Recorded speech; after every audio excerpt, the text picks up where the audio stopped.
Vendredi soir, sans aucun doute, tente de régler vos problèmes. Quels que soient vos problèmes, vous luttez contre l'administration, assurance, banque, voiture, voisinage. Vous vivez la guerre des voisins. Votre voisin ne vous laisse rien passer. 0826 107 109, 0826 107 109, ainsi que l'adresse de Sans aucun doute qui s'affiche sur votre téléviseur. Et le net, tf1.fr, rubrique Sans aucun doute. Voici maintenant un couple qui a acheté un pavillon et ils n'ont plus d'entrée officielle dans ce pavillon. Comment en est-on arrivé dans cette situation? À cette situation, demandons-leur. Voici maintenant Jeannette et Marcel. Jeannette et Marcel ont acheté un pavillon en copropriété. Il n'existe qu'une seule entrée et elle se trouve du côté de leur voisin. Seulement voilà, celui-ci refuse de les laisser emprunter cette entrée. Bonsoir Jeannette, bonsoir Marcel. Alors situation difficile, grotesque, ubuesque. Nous allons comprendre avec un reportage dans quelques instants de Laurence Loventhal. Nous allons donner des coups de fil également pour essayer de faire valoir vos droits. Grosso modo, il y a 2 maisons jumelées. On va raconter l'historique dans le reportage. Mais en fait, au lieu d'avoir 2 lots, il n'y en a qu'un. Celui qui a construit ces maisons a construit les 2 maisons jumelées sur le même lot, si bien que lors des ventes, il n'y a plus qu'une entrée, mais il se l'est gardée pour lui. Donc vous ne pouvez plus entrer chez vous, grosso modo. J'exagère, mais vous n'avez pas d'entrée officielle. Vous pouvez bien sûr y accéder, mais... C'est tout à fait ça. Et comment ça se passe avec lui, le dialogue? Il n'y a pas de dialogue, parce que le fait est que, bon, ce monsieur... moi, j'étais pas au début au courant de ses problèmes, donc on s'est mis... Il y avait un compteur, donc on s'en est servi. Il est arrivé ensuite, et bon, ça a posé des problèmes de voisinage énormes, puisque monsieur ne voulait pas payer le compteur, l'eau. Et donc j'étais obligé de... Par rapport au portail, par rapport au fait que vous n'ayez pas d'entrée, quand vous lui dites, monsieur, vous avez fait 2 lots sur le même terrain, maintenant essayez de nous aider, qu'est-ce qu'il vous répond? Il ne veut pas en entendre parler. Il ne veut pas que vous passiez par chez lui? Ah non, lui, il a mis un mur de 2 mètres de haut justement pour ça, et il est hors de question qu'on passe chez lui. Il est hors de question. Et c'est en train de tourner au problème de voisinage, ça? Oui. On va essayer d'en savoir plus. Laurence Loventhal, reportage, coup de fil, ensuite, regardez bien. Alors vous voyez, là c'est la maison de nos rêves. Malheureusement, ça s'est transformé en cauchemar. Vous voyez ce portail? Il existe? Eh bien, normalement, il ne doit pas exister. Parce qu'on a acheté une maison sans entrée. Jeannette et Marcel sont venus s'installer dans le sud de la France pour y couler une retraite tranquille. Le soleil, la mer, un charmant pavillon au cœur d'une résidence fleurie, a priori, ils ont tout pour être heureux. Pourtant, une étrange histoire d'entrée leur gâche l'existence depuis 7 ans. Et au premier coup d'œil, on a du mal à voir où se situe le problème. Tout commence en 1997. On avait décidé d'acheter une maison dans le Midi. Et le coin où on est venu, donc nous plaisait, ça faisait un moment, donc on a décidé, on a trouvé ce lotissement qui était assez agréable. Et puis on a vu 2 petites maisons qui étaient en vente, donc on a pris celle qui était un petit peu moins chère, vu nos revenus. Jeannette et Marcel déboursent 45 000 € et s'installent dans la maison de leurs rêves. À l'origine, ces 2 pavillons mitoyens constituaient une seule et même propriété. C'est le lot numéro 10. En clair, sur le cadastre, il y a bien 2 maisons, mais attention, il n'y a qu'un seul numéro de lot, un seul propriétaire, une seule adresse et surtout une seule entrée. Un vrai nid à problème. À l'époque, Jeannette et Marcel ignorent toute cette histoire. J'ai appris plus tard que bon, il y a un maçon qui avait fait construire donc ces 2 maisons, une pour lui et une pour sa fille. Et sur le plan cadastral, donc, il apparaissait bien qu'avec une seule entrée. Mais ça ne le gênait pas, puisque ce monsieur avait donc dit au cadastre que bon, il faisait qu'une entrée, puisque sa fille allait habiter chez lui, à côté, mais que ça ne le gênait pas du tout. Mais ça m'a été bien, ils se sont bien gardés de me le dire, l'agence s'est bien gardée de me le dire quand j'ai acheté la maison. En 96, la propriété du maçon est vendue aux enchères. C'est un marchand de biens qui se porte acquéreur. Avant de revendre, il décide de couper le terrain en 2. À présent, il y aura 2 propriétés, le lot numéro 10-1 et le lot numéro 10-2. Et pour le cadastre, c'est sur le lot numéro 10-1 que se situe officiellement l'entrée. Pas de chance pour Jeannette et son mari, c'est l'autre moitié de parcelle que l'agence immobilière leur a vendue. Si on aurait su qu'on n'avait pas d'entrée chez nous, mais attendez, mais quel est l'idiot qui va acheter une maison sans entrée? Mais c'est une aberration. Je fais quoi, moi? Je rentre où? Non, nous on était persuadés qu'on avait notre entrée, point. C'est surréaliste, mais sans le savoir, Jeannette et Marcel ont bien investi toutes leurs économies dans une maison sans entrée. Car la division du lot numéro 10 n'a pas été effectuée correctement. Du coup, pour l'eau, l'électricité, l'administration, le lot numéro 10 n'est toujours qu'une seule et même propriété. Les époux Aveillant partagent exactement la même adresse avec leurs voisins, le même numéro de rue, un seul compteur d'eau, d'électricité. Alors bien sûr, les premiers problèmes surgissent très rapidement. Alors donc quand on a acheté, on a ouvert notre compteur d'eau persuadé que ça nous appartenait. Et il s'est avéré que ce compteur était pour les 2 maisons. Mon voisin donc s'est servi pendant 2 ans en refusant de me payer.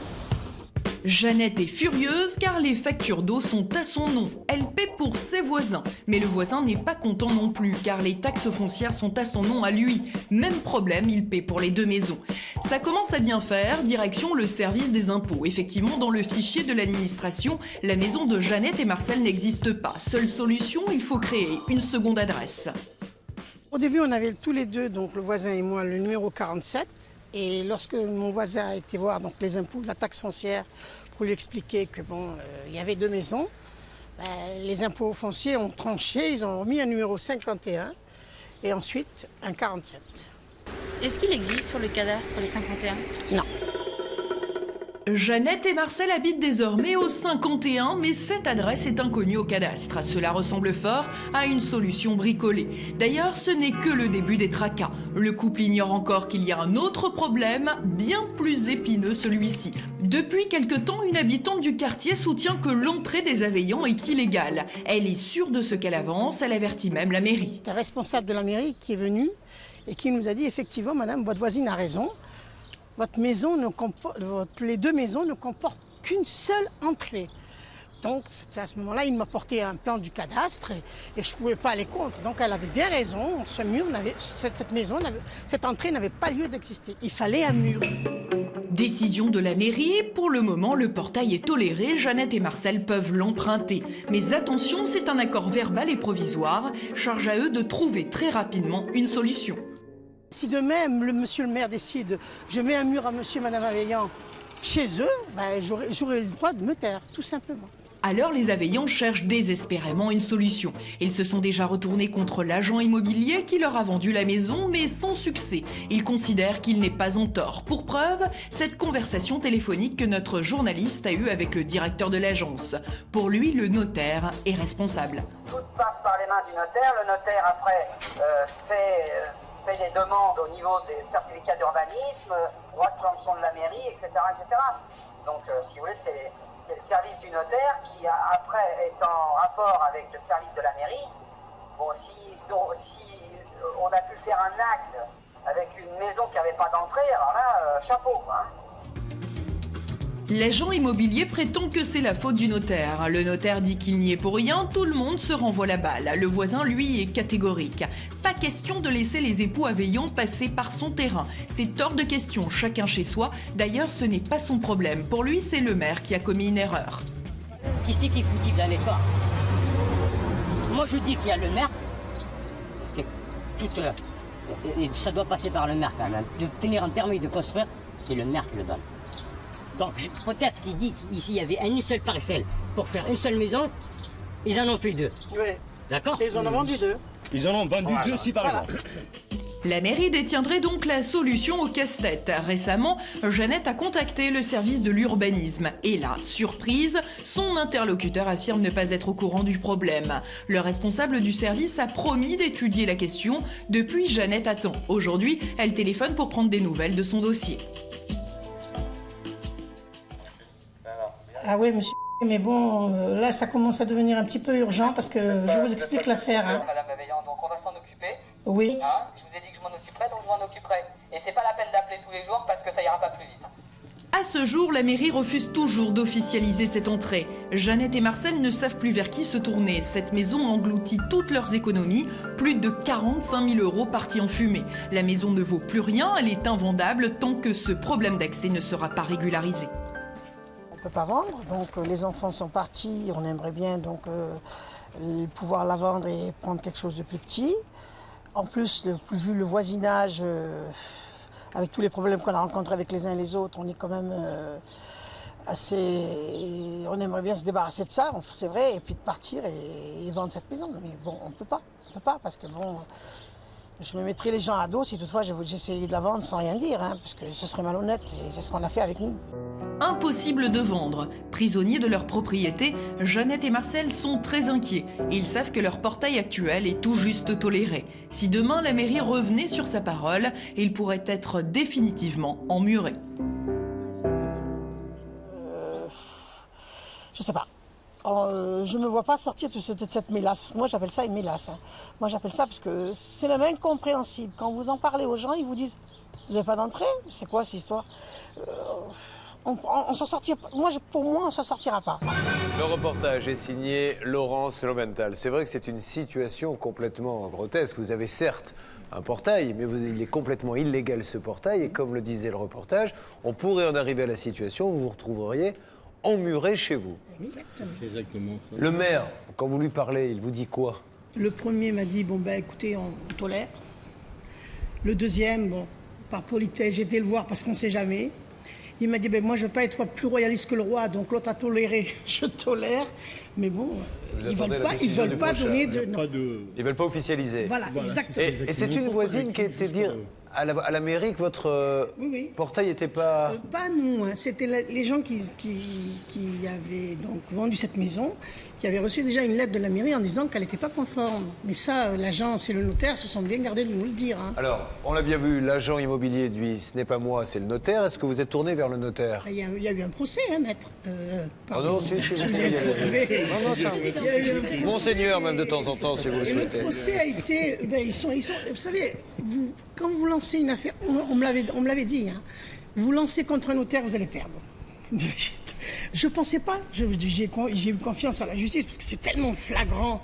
Alors, il a joué sur le fait que, bon, on était au courant, soi-disant, c'est vrai que l'agence nous avait dit qu'il n'y a pas de garage.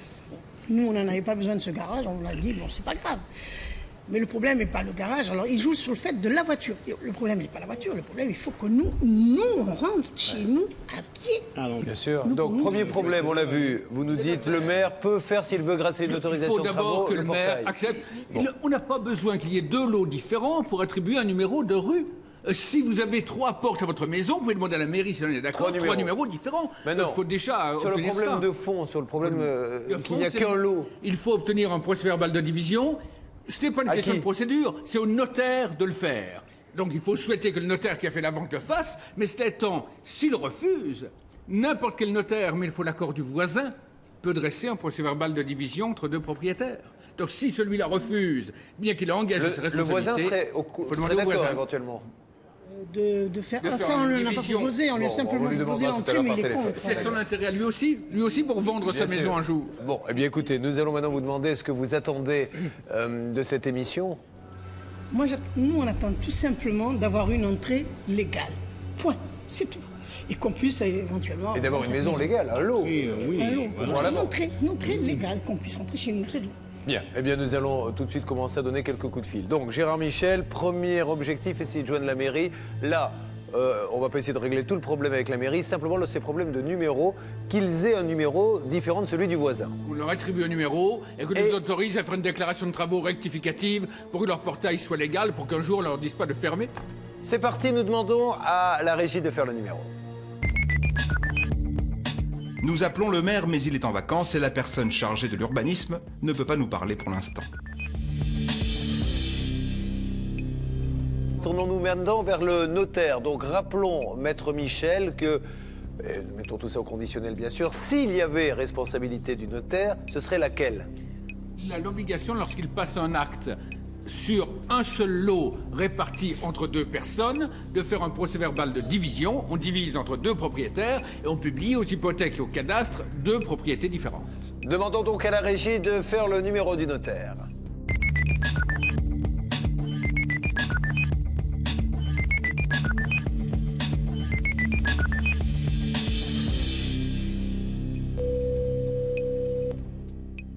Allô? Oui. Maître, bonjour, je suis Julien Courbet de l'émission Sans aucun doute sur TF1. Je suis navré de vous déranger, nous avions juste, dans le cadre de l'enregistrement de l'émission Sans aucun doute, une question à vous poser. Nous essayons de comprendre et d'aider un couple que vous connaissez, je crois, c'est Jeannette et Marcel Aveillon. Vous savez, cette histoire de 2 lots en un lot.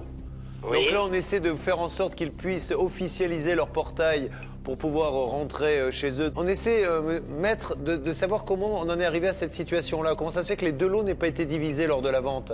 Parce que quand ils l'ont acheté, ils savaient très bien la situation. C'était une maison qui était vendue en cours de travaux à l'époque. Et il y avait, d'après l'arrêté de lotissement, une seule autorisation sur la voirie. Donc il était bien prévu qu'il n'y avait pas d'entrée pour leur garage, d'entrée-garage. Non, ça d'accord, ils le savaient qu'il n'y avait pas de garage, mais est-ce qu'ils savaient qu'ils n'achetaient, que le lot n'existerait pas? Qu'ils achetaient en fait un lot...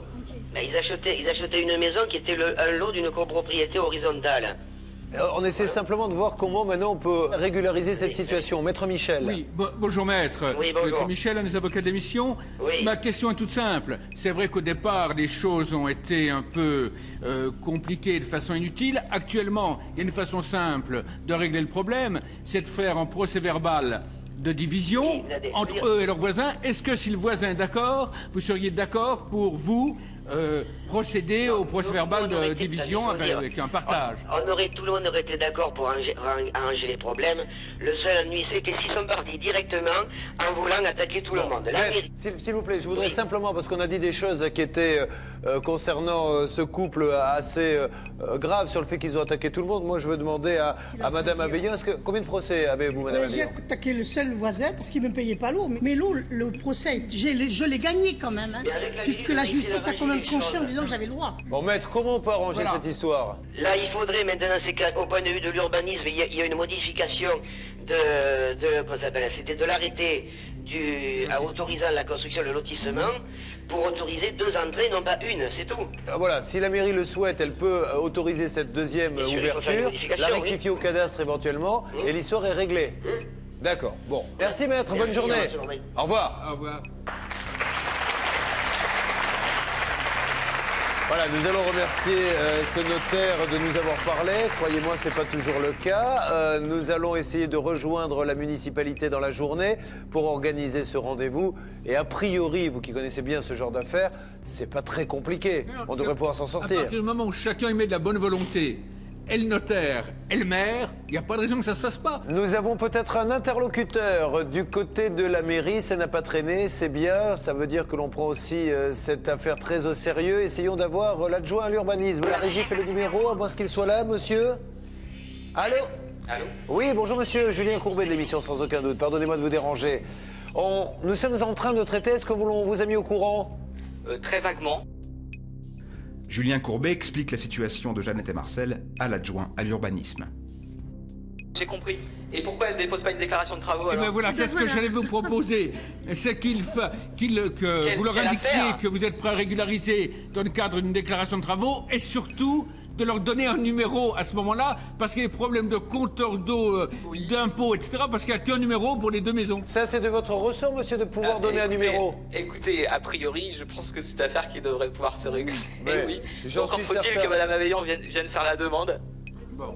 Non mais si vous voulez, cette affaire a pris des proportions parce qu'il y a aussi un notaire dedans, une agence immobilière qui dit nous on n'a rien fait, etc. Donc on s'est dit, allons-y, appelons... Dites à Mme Aveillon, avant d'alerter tout le monde, qu'elle me laisse 3 jours pour sortir le dossier quand même. C'est un dossier de 91. Elle m'a appelé la semaine dernière. Mais ça prouve que vous êtes efficace, monsieur l'adjoint. Mais monsieur, apparemment, attendez, monsieur, simplement, je suis entièrement d'accord avec vous, mais pour vous dire que la mairie est au courant depuis combien de temps, madame? Depuis 7 ans, hein, elle se bat. Donc c'est pas arrivé jusqu'à vos services, mais ça fait 7 ans qu'elle est sur les différents maires sont sur le coup. Hein. C'est pas arrivé jusqu'ici en tout cas. Bon. Donc je sais pas ce qui s'est passé pendant 7 ans, mais bon, je pourrais pas vous dire en tout cas. Alors monsieur, je vais vous laisser, donc maintenant, vous allez avoir le dossier sous les yeux, maintenant vous avez bien compris. Elle vient vous voir quand, d'ici la fin de la semaine? Oh bah oui, bien sûr, oui. Hein, vous pouvez la recevoir? Elle peut m'appeler, elle aura son rendez-vous. Hein. Bon, parfait. Quand elle veut, hein, on reçoit les gens même du jour au lendemain. Hein. Surtout que vous m'avez dit de ne pas rappeler, alors... Bon, non, mais essayons de prendre le rendez-vous, monsieur, comme ça on peut régler l'histoire. Oui, tout à fait. Jeudi, c'est possible pour vous? C'est parfait, jeudi. Alors dites-moi quelle heure? N'importe. N'importe quelle heure? Oui. voyez. Donnez votre heure, madame. Alors, quelle heure voulez-vous y aller, madame, jeudi? Le matin à 9h, je sais Eh ben, pas. c'est parfait. Jeudi 9h, elle sera devant votre bureau. Tout à fait. Bon, ben parfait. Merci, monsieur. Allez, au revoir. Au revoir.